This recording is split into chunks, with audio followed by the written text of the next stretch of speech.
This presentation, titled Challenges and Opportunities in Conducting Integrated Management System Audits, comes to us from Richard A. Litts. Rick is the founder and president of Litts Quality Technologies, Inc. He has many years of corporate, manufacturing, and consulting experience and is an exemplar global quality management systems registered lead auditor, a Probitas Authentication AS9100 aerospace experienced auditor, and an IAQG qualified AS9100 aviation, space, and defense auditor. Rick has been a member of and is the AS9100 subject matter expert on a committee to protect impartiality for an international QMS registrar. He is a U.S. expert representative for the U.S. Technical Advisory Group to the International Organization for Standardization's PC 302 committee. He is also a senior member of ASQ, an ASQ certified quality engineer, and a certified quality auditor. And with that, take it away, Rick. Thank you, Mike. Appreciate that introduction. I appreciate the opportunity to present the challenges and opportunities in conducting integrated management system audits. So the agenda is we'll go through a few definitions, types of audits and the methods, and auditing in the virtual world, which is one of the things that has taken off, particularly in the last year.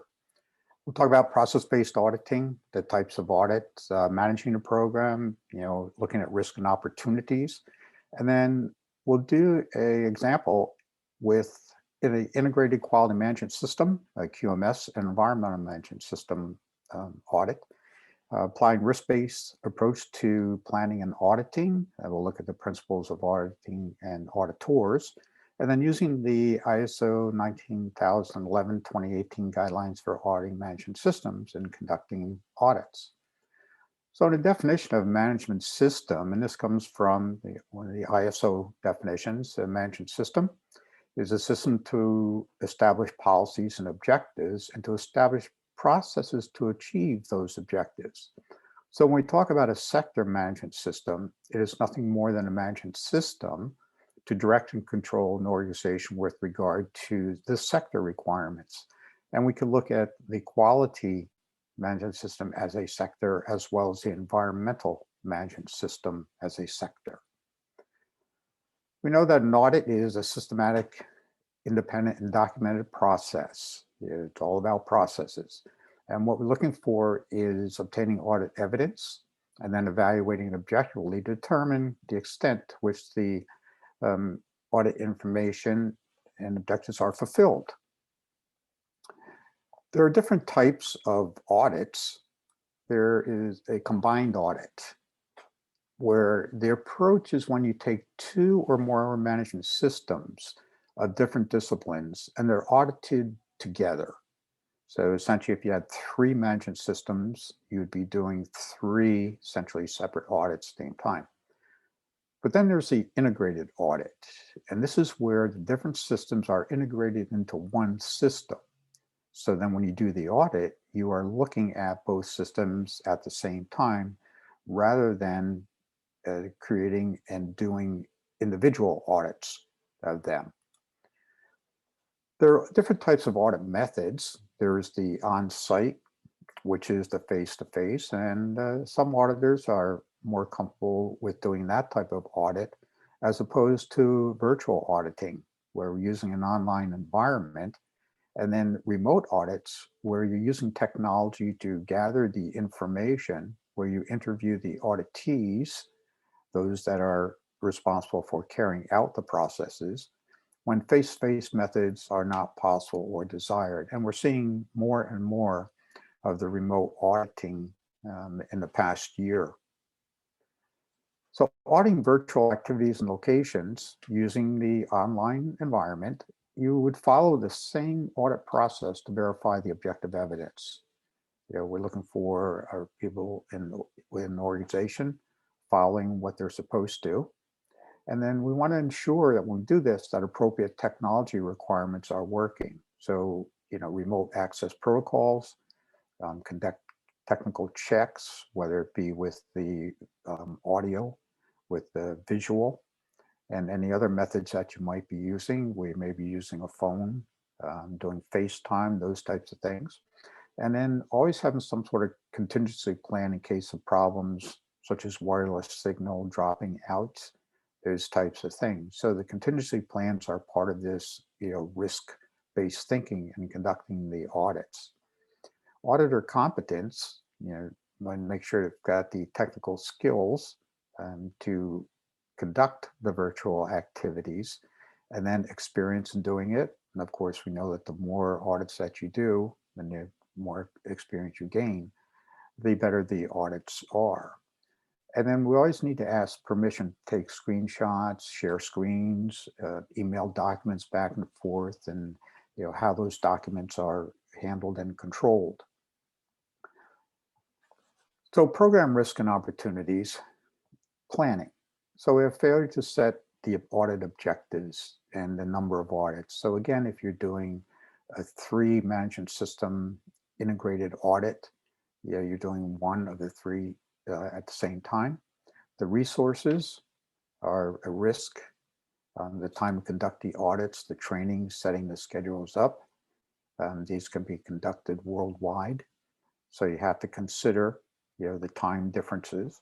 The selection of the audit team, where we need to have the competence, and a risk would be having insufficient competence to be able to conduct the integrated audits. And communication, internal and external communication methods, so communicating between the auditors as well as the auditees. Implementation, the ineffective coordination of the audits within the program can be a risk. Control of document information, having ineffective determination of the necessary documentation for the auditors, failure to protect the documentation. Some of this documentation can be proprietary, so it's a risk that it's not kept proprietary, and it also opens up opportunities for you as auditors. And then monitoring, reviewing, and improving the audit program. We may have ineffective monitoring of program outcomes. They need to be reviewed to see how it is working, particularly with the virtual and remote auditing. And availability and cooperation of the auditee, and availability of evidence, and the lack of understanding of the audit program and the opportunities that exist in conducting these audits. So program opportunities are integrated audits that are conducted at one time, minimizes time and traveling distances should that occur, particularly when we're doing the face-to-face auditing, and matching level of auditor competence to achieve the audit objectives. And we'll talk about auditor competence in a moment. And then aligning the audit dates with the auditees available, because you may be having to deal with different people within your organization, and they all need to be available. So let's take a look at an example of a quality management system and the environmental management system, and how you might go about doing an integrated audit. So with the ISO 9001:2015 standard as a base for the quality management system requirements, the standard is set according to the ISO high level structure known as the Annex SL. And when this was implemented in 2015, they brought into play the 10 clauses of the standard, which are going to be the method that future management system standards issued by ISO will follow. And the 2015 was the first one. So we have the scope, normative references, terms, and definitions. And then we have the context, the organization, the leadership, the planning, and the support. And when we talk about the PDCA cycle, or the plan, do, check, act cycle, which the standard is also based upon, all of these requirements up to clause 7 can be considered part of the planning activities that you would go through to prepare to do the audits. And then clause 8 is the operation, or the do part. So here we're carrying out the activities to make sure that the system is working. And then we move into clause 9, the performance evaluation, or the check. And then finally, we have clause 10, which is the improvement, or the act part of the standard. So as an auditor, if we're going to be auditing this quality management system and the environmental system, we need to be aware of these requirements. Then we have the environmental standard, the ISO 14001, 2015 clauses. And again, it is set up just like the 9001 in the Annex SL format, where we have the scope, and now the scope is changed as it deals with the environmental. And references, there are none. Terms and definitions, there are many related to environment. And then we get into clause 4, the context, the organization, clause 5, the leadership, clause 6, planning, and clause 7, support. So in this instance, we're doing the planning, and then we start doing the do part of it. And then operation, again, comes into play. The performance evaluation in clause 9 and clause 10, the improvement activities, the act part. So as an auditor, we need to spend time reviewing the requirements of the standards that are integrated. You should be very knowledgeable in the requirements of the standards because you're checking to see if the requirements within the organization are met and that is effective. So when we go in and audit these integrated systems, we can use this process summary as a very effective tool for us. So here, considering the quality management system, the environmental management system, if we are auditing a process within an organization, and remember a process is a set of activities that transform inputs into outputs. So on the input side, something triggers that process to begin. The output side is the end of the process, and that is handed off to the next process. So it's very important with these integrated audits and risks and opportunities. In the upper left-hand side where it says requirements, specifications, regulations, you have to consider the quality management system ones and the environmental management system ones when you do the audit. And then you may have similar procedures and work instructions shown in the upper right-hand corner here. And then the resources in the lower left, their equipment, facilities, and supplies that deal with both the quality management side and the environmental side. And then in the lower right, we see the employees having the education, experience, and qualifications to work in that process. And if they do not have those competencies, then the output from the process may not be correct. So as an auditor, we are looking at this process all at one time, and we are looking at the requirements from the quality side as well as the environmental management side. A guideline for using and doing the audits is the ISO 19011-2018 standard. The title is Guidelines for Auditing Management Systems, so it can be applied to any type of management system. It provides guidance on the management of an audit program, the planning and conducting of the management system audits themselves, the competence of auditors in conducting effective audits, and the competence of the audit team. So if you're doing the audits in teams of 2 or more, then we have to make sure that we have the competence of the entire audit team.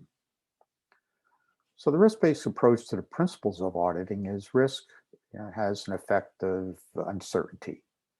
And the effect is a deviation from the expected, and this could be positive or it can be a negative type of thing. So while you're doing these audits, we always look for the positive things. And while we mention negative, we look at them more as opportunities for improvements rather than the negative things. Then uncertainty is a state, even partial or deficiency of information related to understanding the knowledge of an event and the consequences of that and the likelihood of it occurring. So risk is often expressed in terms of a combination of the consequences of an event and the associated likelihood of occurrence. How often might it occur? And what is the consequence of that event? Then the principles of auditing the audit itself, it is based upon evidences. So we're looking for evidence-based approach, the methods for reaching reliable and reproducible audit conclusions. So the audit evidence has to be verifiable. So we're looking at both the quality and the environmental. We're looking at the objective evidence, and we need to make sure that it is verifiable, whether it's conforming to the requirements or whether it's not conforming to the requirements. Then principles of auditing for the auditors themselves, we have to have fair presentation, need to report truthfully and accurately. The audit findings, remember these can be positive as well as opportunities for improvements. We look at the audit conclusions and the audit reports. And as an auditor, we need to have some knowledge of the statutory, the regulatory, and other requirements that would apply to the processes that we're auditing during the integrated audits. These may be local, regional, maybe national codes. They could be laws and regulations that impact the organization. There could be specific contracts and agreements that the organization has with interested parties. And there may be other requirements that affect the organization that are flowed down to them. And then audit characteristics, there are some personal attributes that are very important when you are conducting integrated audits. Observant, you need to be aware of physical surroundings and activities. You need open-minded because you need to consider alternative ideas.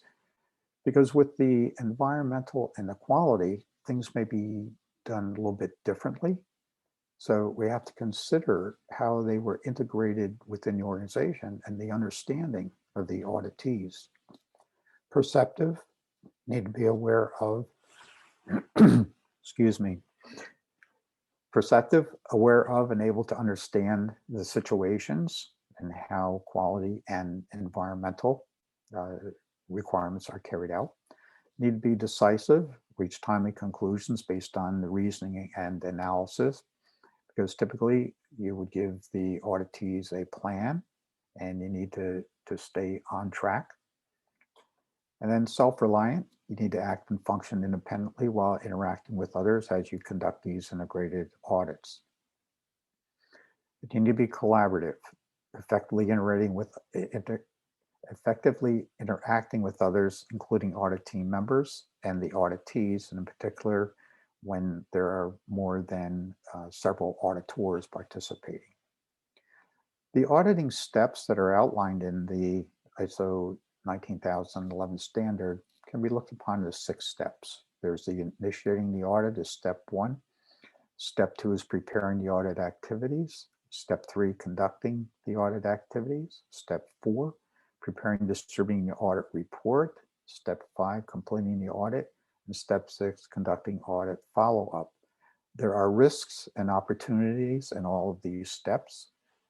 And when we look at initiating the audit, we need to look at the scope, the extent and boundaries of the audit. What are the physical locations? What are the activities and processes that will be audited? And then the time period covering the audit. And the audit criteria being the references against which conformity is determined.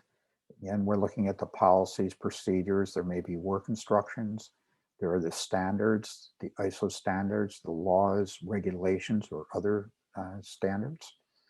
You have the client, the customer management system requirements, there may be industry or business sector requirements. So again, all of these, there are risks to the auditors as well as the program, and there are opportunities here to lead to effective audits. Then preparing for the audit activities, you need to be very familiar with the system prior to the audit.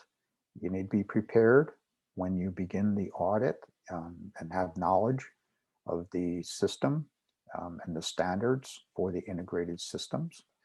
And then prior to the audit, you would review the organization requirements, the relative standards. If there are manuals, then you may look at some procedures. to become familiar with how the system is integrated.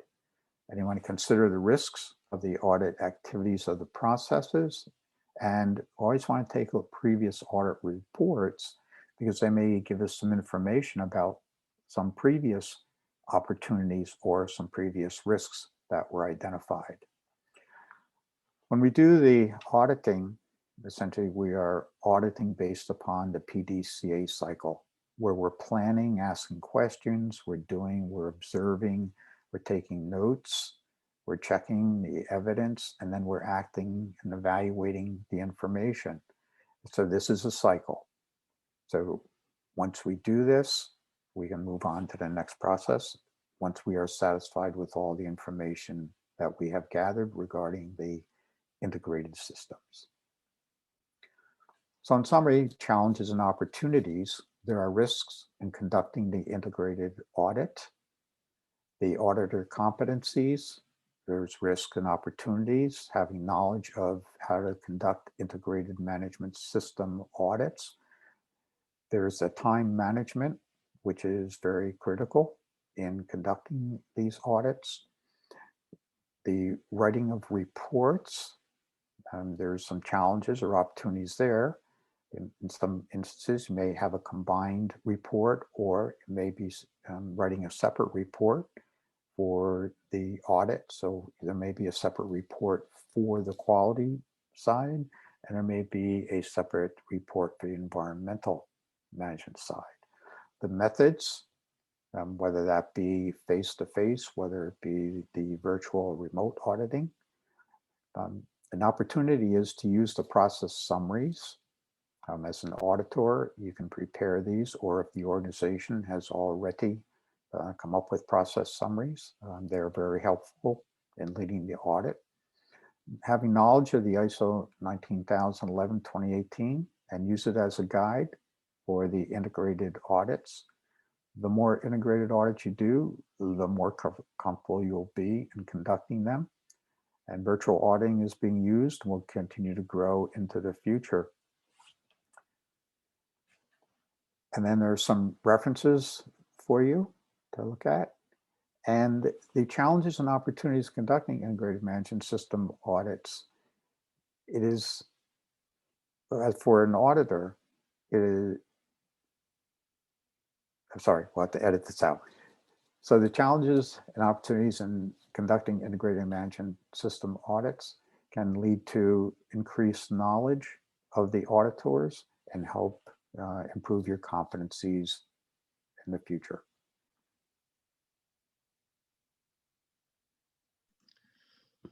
Well, thank you, Rick Litts, for that perspective on the challenges and opportunities faced by auditors in conducting integrated management system audits.